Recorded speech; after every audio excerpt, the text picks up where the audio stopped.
We get there? On that part. I want to add one more bit on the autobiography. Definitely on the karma. I've got that. There's one extrapolation from it.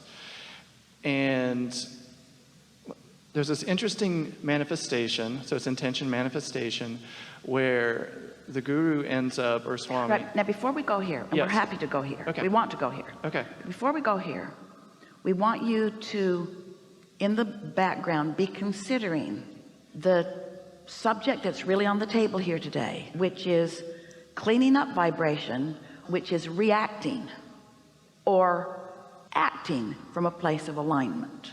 We just want to put that out there as the basis of this conversation. And now we'd like to hear your story.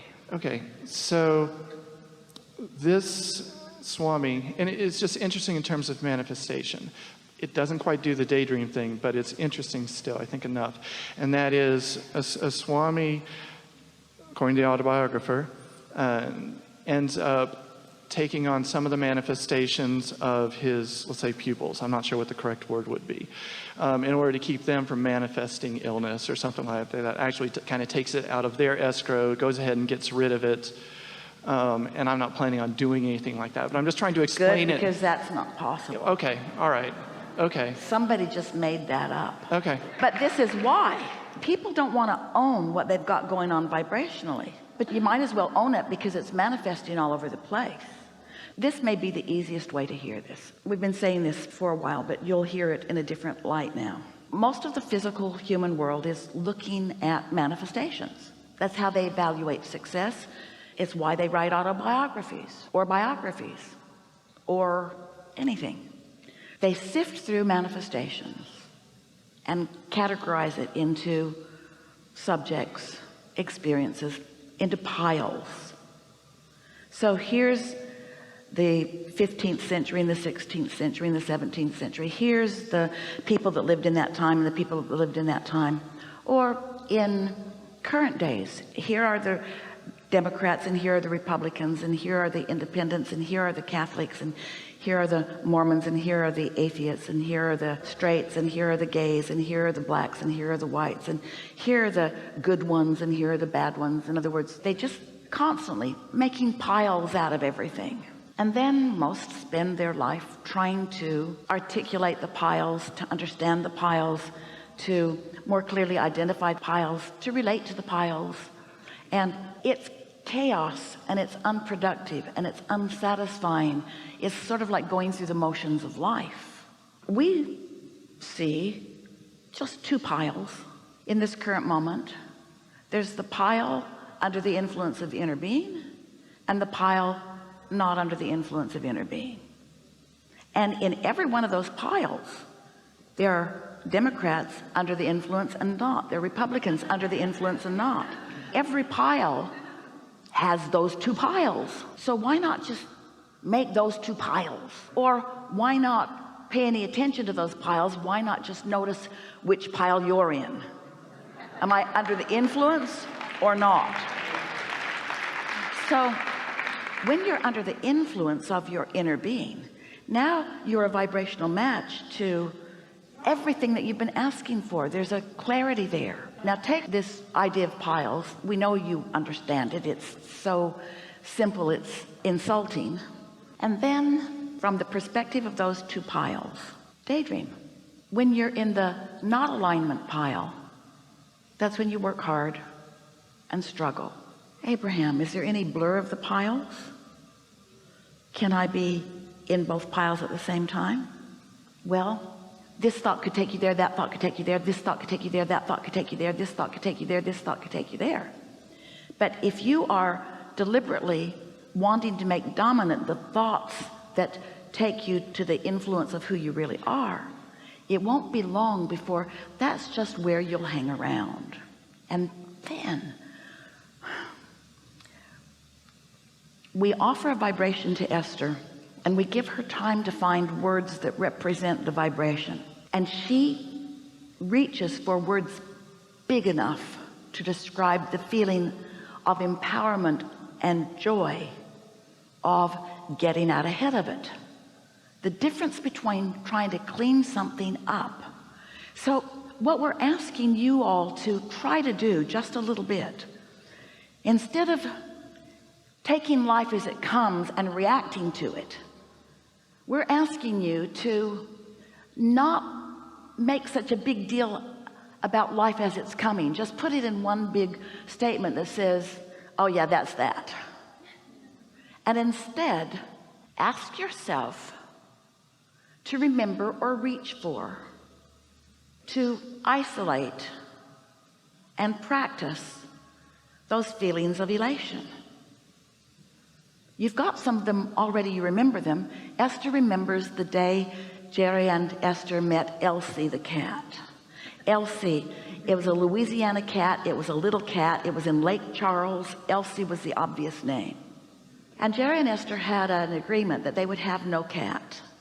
And Esther had a vortex full of cats. And so did Jerry. He just didn't know it. He had a vortex full of happiness, and he didn't relate cat with happiness. So they're at a RV park in Lake Charles, and Jerry is checking the air and the tires, and Elsie, formerly known as something else, was rubbing on Jerry's legs, and Esther could hear him talking to her, and he was saying, well, hello, little lady. And she was saying, I love you, I love you, I love you, I love you, I love you. And he was saying, I don't want you to love me. And she was saying, I can't help myself, you are so lovable. And Esther could hear it, and she thought to herself, there is something going on here that I want in on. So she watched Jerry, and Jerry went over to the office where the lady who had registered them was, and Esther followed him, sort of like the Pink Panther, behind this tree, behind this tree, behind this tree, and listened outside the door. And she heard Jerry say, who does this little cat belong to? And the lady said, someone just dumped it off here. And Esther thought,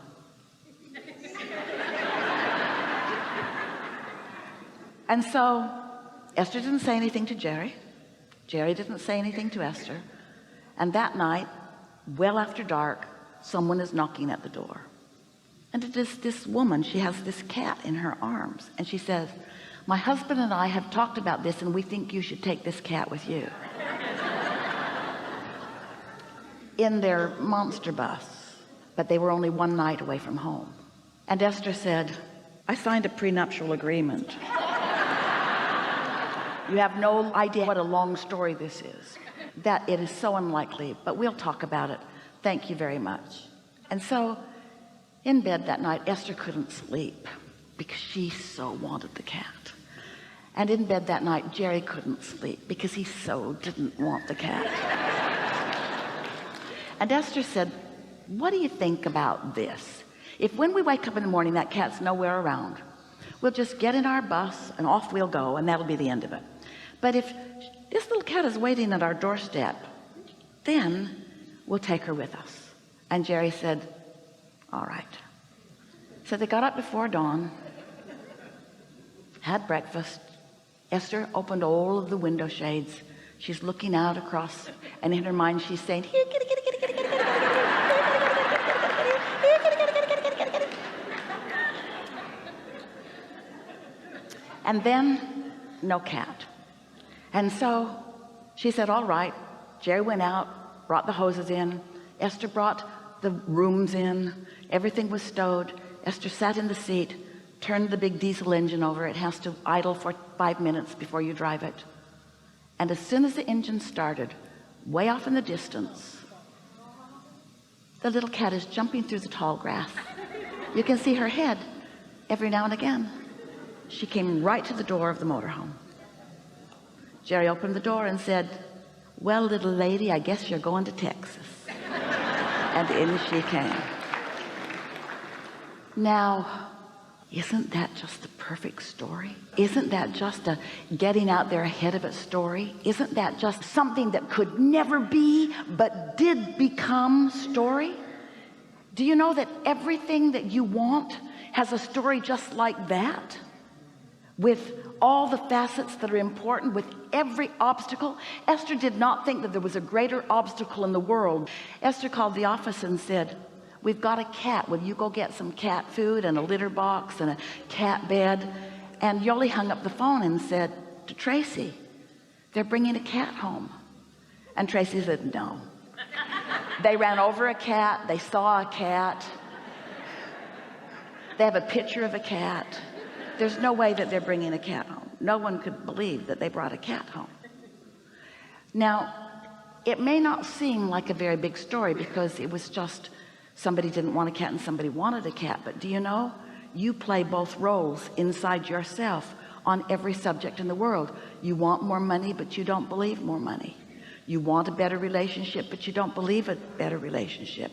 In other words, you play both roles that Jerry and Esther were playing about everything that matters to you. And the universe knows the way around your resistance, just like the universe knew the way around Jerry's resistance. That cat was the most lovely little beast in their life. They'd come home from a trip and Elsie would come running. Esther's up in the top of the treehouse one day and she said, where's Elsie? And Jerry said, I think I hear her coming from over there. So Elsie comes running from over there. She's at the base of the treehouse. Jerry's down there too. Jerry says, go see Esther. She climbs up the tree and leaped 12 feet across from a tree right into Esther's arms. She was like a little psychic cat. She was a representative from the universe that had come to deliver constant messages to them. They were in the office one day and Elsie is meowing. And Esther said, what do you want? And she said, food. And Esther said, I don't know where it is. And Elsie said, it's over here. So she went over and put her hand on the cupboard where it was, and Esther opened it up and there it was. This is a vibrational being in a vibrational universe who has intentions too. There are all kinds of intentions all around this universe that are just right for you. There are facets and phases and opportunities and things. There are ways to open you up to anything. There is nothing that you want that you currently don't believe that your inner being can't lead you to believing, you see. All things are possible. There is nothing that you cannot be or do or have. There is nothing that is outside the limits of your creating.